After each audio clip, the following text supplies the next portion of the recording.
Hey guys, it's been a minute since I've read a chapter in this, but I only have a couple of days of school left, huh? So I gotta get done.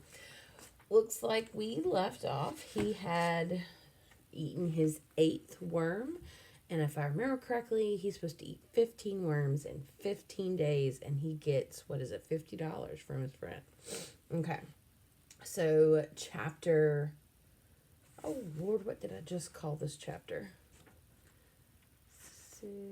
15. This is chapter 19.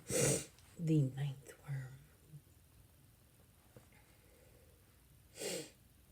worm. That's not a worm, yelled Billy. How can it be a worm? Geez, it must be 2 feet long. Oh, gross. It's a worm, said Alan stubbornly. It's just like all the others. I rolled it in oatmeal and fried it. Not oatmeal, sorry, cornmeal. Either way, gross. It's over 2 feet long, screeched Billy. He knew something was up. Otherwise, Joe wouldn't have come back slouching in the doorway, pretending to be gazing up at the clouds. But Billy noticed he kept glancing at Alan and him. And Tom was peering in the window again. Something was up. Look, Alan said, I'll cut it. You can see for yourself it's a worm. There, see. Come on. Eat up. We ain't got all day. Joe and me have to go to Shushan with his father, whatever that means. When did I get a bruise? What's a Shushan? Billy poked at the huge worm with his fork. Something sure was up. He ate the piece Alan had cut, looked the rest of the worm over, and carefully as he chewed, he ate another bite. He'd forgotten to dip it in horseradish sauce. Come on, said Alan. Yeah, Joe said. Eat up, Billy. We gotta go. I'll never be able to eat this whole thing, thought Billy. It'll choke me. It's too much yuck at once. Well, bleh. Half, he croaked. I'll eat half. This is some sort of ringer. There's never been a worm this long. Okay, said Alan. Then the bet's off. Suit yourself. Come on, Joe. He chickened out. Let's go. All right, said Billy, playing for time. The whole thing.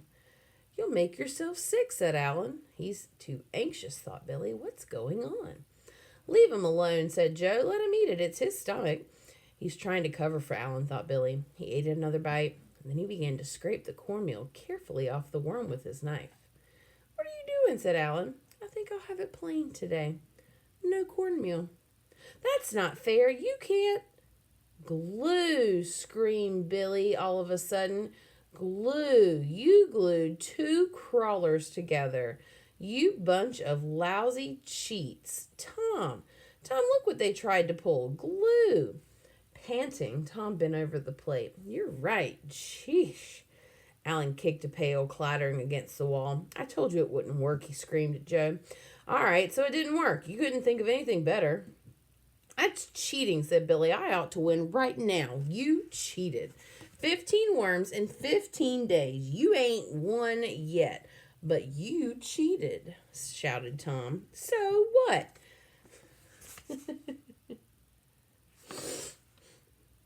They argued and yelled, striding here and there around the barn, sprawling against posts, flinging up their arms, kicking walls, banging down on a pail of orange crate, or squeezing their heads between their hands. It doesn't make any difference, Joe yelled at him. Bill, it didn't work. You didn't fall for it. If you'd eaten the whole thing and then found out it was 2 worms glued together, then you could have claimed to win because Alan was cheating.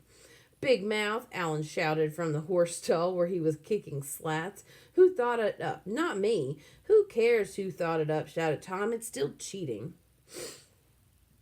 Pig looked at the door, and then wandered away. Joe ran out and stuck his head under the faucet by the kitchen steps. A minute later, he came running back, dripping, yelling, That's not true. What's not true? Said Billy. Whatever you said. What did I say? It don't make no difference. You're a liar and a cheat, and so anything you say isn't true. You're crazy. Even Hitler or Jack the Ripper sometimes said things that were true. It's impossible to lie all the time. Behind them lay Tom on his back, and he said, Har. Alan, Joe, and Billy turned and looked at him. What's the matter with you? Arg. Arg. Arg. He sounds like a pirate. Silence. A bird flew in and then out through the broken window. Well, said Billy, yeah, I see what you mean.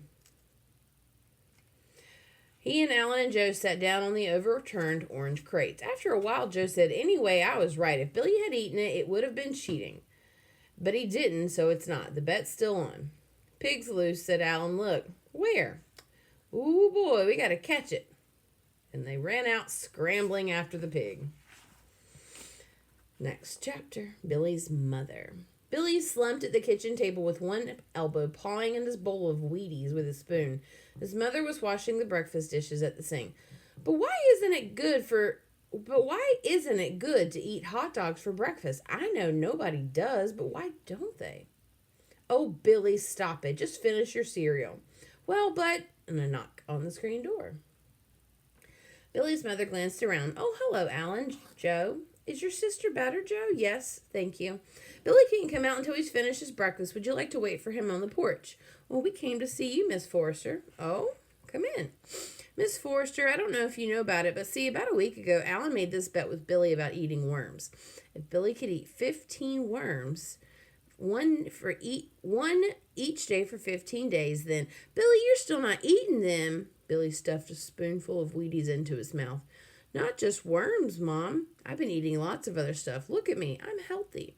Dr. McGrath told you the worms wouldn't hurt me. But, Billy, he didn't think you were going to keep on eating those worms.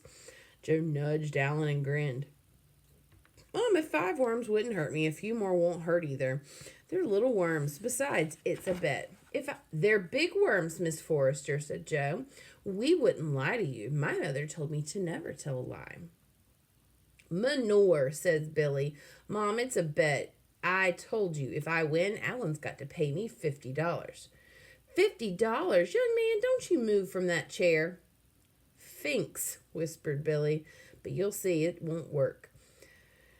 Billy's mother's voice came from the front hall. Dr. McGrath, I'm awfully sorry to bother you again. It's such a ridiculous matter, but since I spoke to you, Billy has continued to eat worms.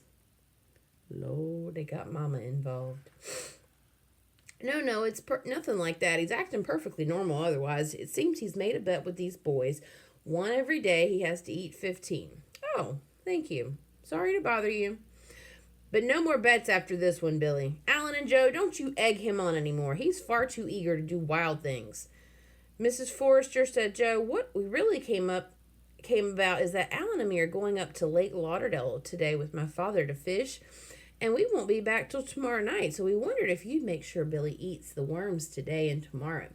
It's not that we don't trust Billy, Miss Forrester. No, she said, smiling. But it's always better if there's a referee, like Mr. Simmons says at school, to save arguments and feelings. We brought the 2 worms. We boiled them already, so you can just keep them in the refrigerator. Well, said Billy's mother, this is quite a responsibility. Are you sure I'll be neutral enough? I am his mother. Yeah, we thought of that. But we figured, well, you're pretty fair, and besides, parents almost never cheat kids if it's something between kids. They're usually pretty fair. And how does he need to eat them? Just boiled? Well, we've been frying them. We roll them in cornmeal and fry them like a fish, but he can eat them however he wants. Except that Alan and me have decided it's not fair to make soup out of them or chop them all up like hash or chicken salad. He's got to eat them piece by piece. Who said? When was that in the rules? We did, shouted Alan. Billy jumped up, kicking his chair over. Well, then I win because it's cheating to make up new rules in the middle. Oh, yeah, shouted Alan. Well, then you lose because anybody knows it would be cheating to hash it up. You think you're going to weasel out of it after I've already eaten 9? Who's weaseling? You're cheating. Yeah. Lord have mercy, that's all these boys do. Please. Now, Billy, let me speak first. I do think Alan and Joe are right. It wouldn't be fair to cut the worm up. You can just think of some other way of fixing it. Thank you, Joe. She took the paper bag and looked inside. Phew. Billy, are you sure? Mom, you've eaten eel. You ate eel last summer in Long Island. These are just smaller, and they're the same thing. Well, I guess if Dr. McGrath says it's all right, now why don't y'all go outside? I wouldn't go across the street with those finks. They can, yeah? Well, who'd want to go anywhere with you either? They're fighting again.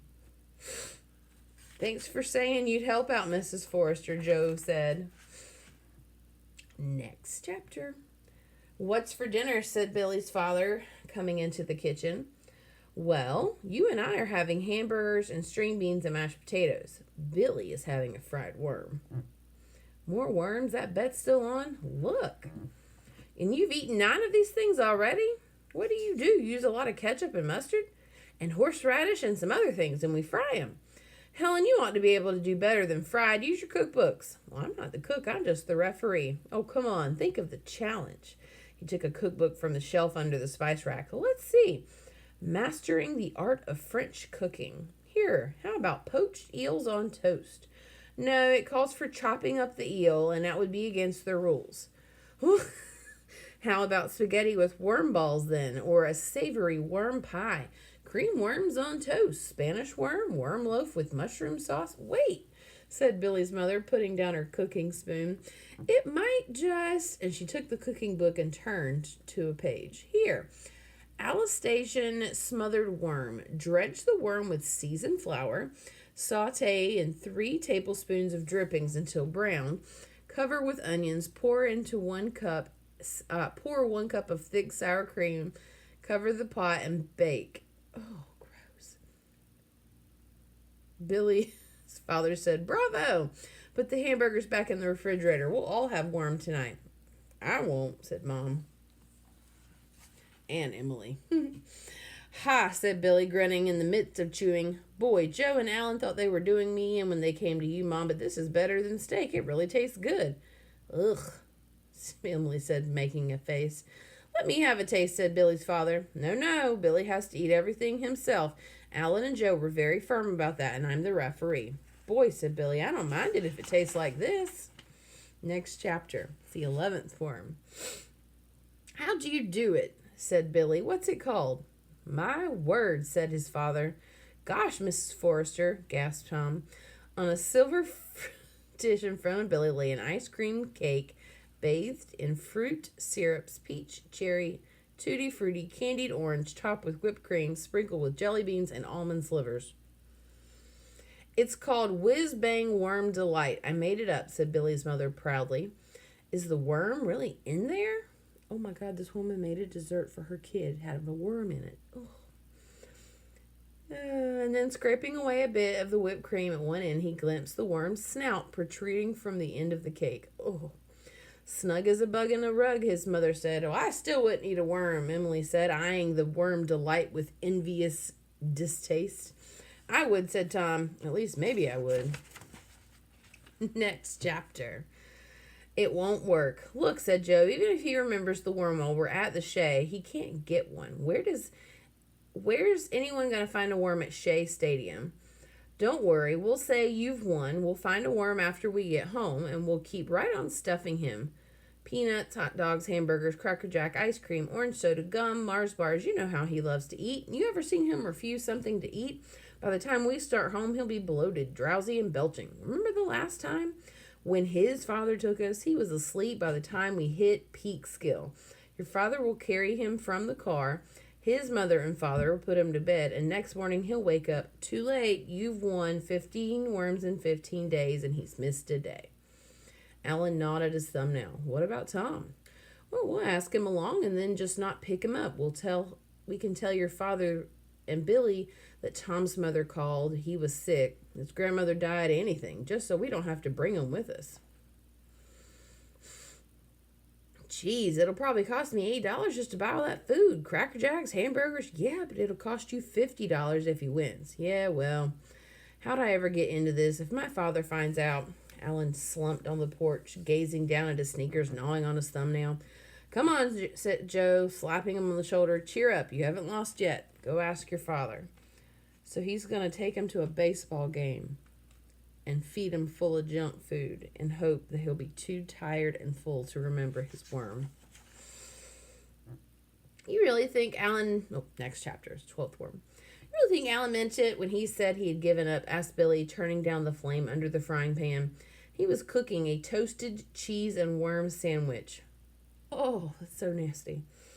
"I don't know," said Tom, looking in the refrigerator. "I suppose so. He asked us to get the Mets Say, is that chocolate pudding? Yeah, but don't take any. It's for supper. Well, I could just scrape off some of the top, and then you could tell your mother it fell out upside down on the floor while you were getting the cheese, so you scraped the dirty part off into the garbage. Nasty. Well, said Billy. Thomas Grout, said Billy's mother, coming in from the hall. I'm surprised at you. Aw, Mrs. Forrester, I wouldn't have really done it. I was just, talking. Everyone talks. My father, Billy's father, Billy, and my sisters. He was backing towards the door. I didn't know you had a sister named Columbus, Tom, said Billy's mother. Would you like some chocolate ice cream instead? Oh, sure. It's my cousin who's named Columbus, he grinned. Columbus, Ohio. It's a capital fellow, Mrs. Forrester. And then he had to grab the edge of the table to keep from rolling off his chair laughing at his own joke. Billy looked disgusted. His mother opened the fridge, shaking her head. Okay, next chapter next.